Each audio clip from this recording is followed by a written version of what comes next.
राजू चक्रवर्ती जी की ओर चलते हैं। राजू जी, आप लोगों के हाथ में तो ये खजाना सा लग गया है, रोज नए तथ्य और सीधा इशारा जो तीर है वो सीधे कांग्रेस भवन की ओर, भूपेश बघेल की ओर, उनके परिवार की ओर चल रहे हैं।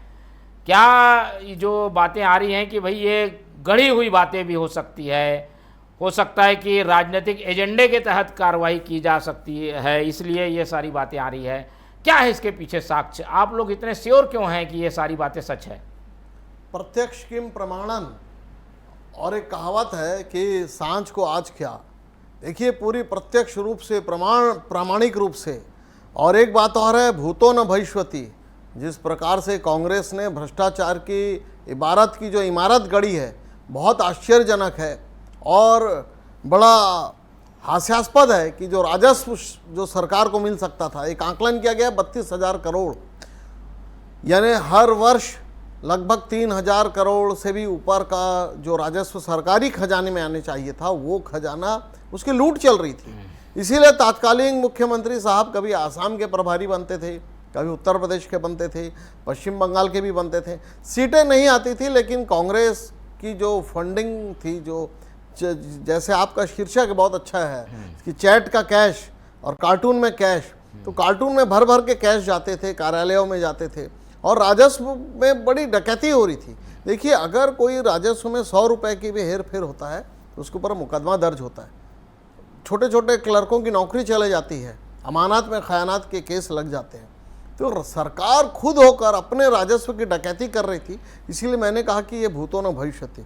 और सबसे आश्चर्य की बात है मोहन जी कि इसके समय, उस तात्कालीन समय से भी हम बोल रहे थे, लगातार प्रेस कॉन्फ्रेंस कर रहे थे, हमारे लगातार आरटीआई लगाई जा रही थी, माननीय न्यायालय को भी संज्ञान में हम दे रहे थे।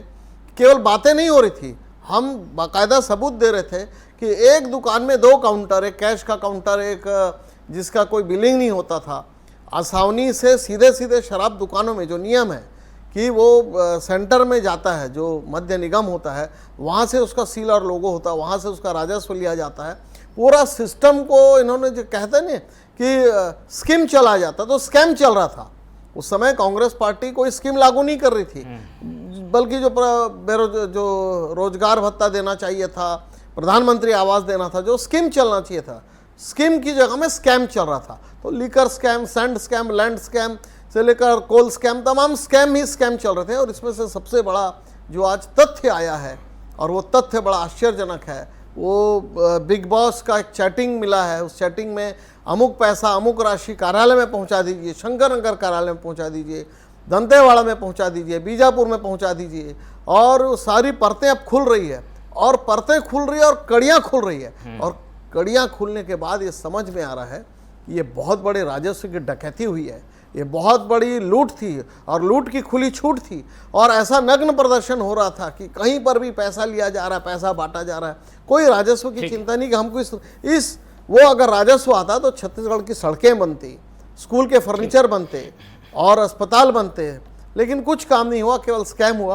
और वो लीकर स्कैम की परतें खुलते खुलते आज पूरी पटकथा, पूरा उपन्यास आपके सामने है। और कुछ इसका पार्ट 1 पार्ट 2 अभी आना बाकी है। चलिए, अभी ये पार्ट 1 चल रहा है। ठीक है, कोर्ट में सारी चीजें विचाराधीन है, जांच अभी हुई है, लेकिन उस पर फैसला कोर्ट सुनाएगा।